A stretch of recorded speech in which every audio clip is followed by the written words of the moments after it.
I'm reading from the Healing Wisdom of Africa from Malidoma Patrice Somé, and he makes this right here under maintaining community through ritual. It says, every Westerner who visits my village leaves with one thing, and that is the experience of the intensity of human connection and attention. It is not the magic, the ritual, or the ceremonies that are done, but an awareness of the intensity of human connection that they take away. This is what makes them long to return again, because that is what they don't get here. He's talking about in the West. What would it be like if that intensity of human connection could be found here, in addition to all of the material wealth that is available? If the human wealth could match the material wealth, what would happen? Heaven could be created right here. It could be. It really could be. I think about community a lot. The community that we had, which were the remnants left of African communities. We used to have the elders in our presence. The elders were not separated from the young. The building that I grew up in, it was 31 stories high. And in that 31 stories, there were so many elders. I could still see the face of Miss Imogene. I could still see the face of Miss Ruffin. I could still see the face of so many elders, some of them whose names I do not know. But I remember seeing many of them. A lot of them were in wheelchairs, but they were still present. Nowadays, you see those elders now strolled into nursing homes. They're no longer in our midst, but we miss those glares from our elders. The glares and the words of wisdom and correction from our elders that sometimes stuck in our head and caused us to go the other way because we thought about, oh my God, what if Miss So-and-so saw me? What if Miss So-and-so told my mother? And it was always an elder woman. The men, they pretty much just moseyed along and mind their own business, but the women, oh, they were in our faces. So we had that community where we also used to keep our doors unlocked.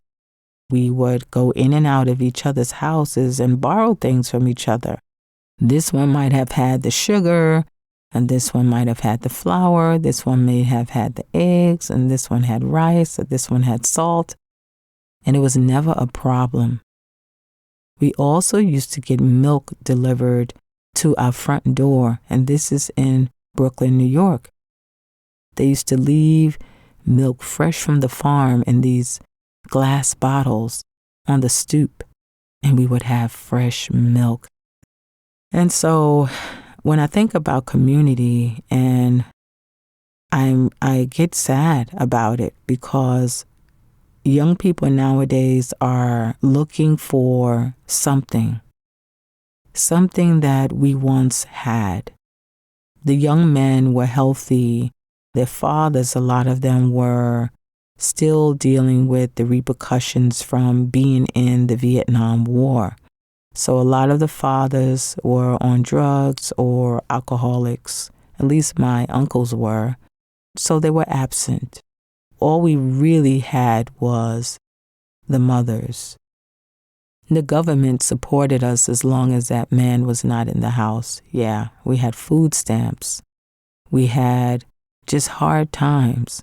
But one thing we did have was unity and community.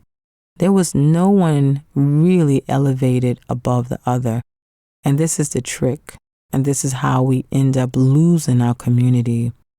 When you get money and you get some sense of education, you tend to look at the people back there in the community as nothing. Do you know how much we got from that community? The resilience. But one thing we did have in that community was a sense of love, a sense of belonging, and that changed the community in ways that we're still trying to repair from.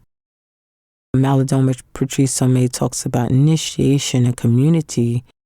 This is something that we still had remnants of it in America in Black communities, but someone realized the strength in our community and what we could possibly produce in that community. I think it's important that we find ways to start our own organizations for our youth, to give them a place so they can get a sense of belonging and they can be around people that understand what they're going through. There's so many dynamics when your parents are trying to make a way because the things that they're going through, it affects that youth and makes it a little hard for them to receive from the community because what's going on in the house is real. So you may have a goal of building your house, but it's easier if we could somehow come together in our families so that we can get to that goal. Always remember the foundation.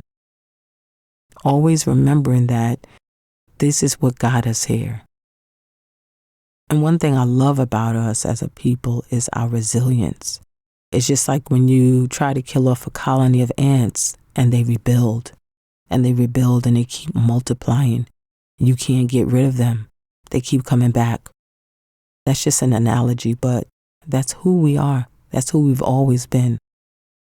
No matter what happens, I think we have to remember that our strength, our spiritual strength that keeps us going on, our foundation, our ancestors who are behind us, who are backing us, they are still here with us, supporting our every step. It's important that we understand that. And if we want to know a little bit more about that, read The Healing Wisdom of Africa by Malidoma Patrice Somé, where he talks about the elders and the importance of the elders and your ancestors. And he even talks about how to build a little shrine to acknowledge your ancestors, to call on them, to speak with them, to commune with them. And it's not very hard to do. So I just want to encourage you to read in this book of wisdom that has helped me and has really, really, really comforted me in so many ways. So it's a book that I will never put down. It's always something to share in this book. So I thank you so much for listening, and I hope you have a wonderfully blessed day. Peace and blessings.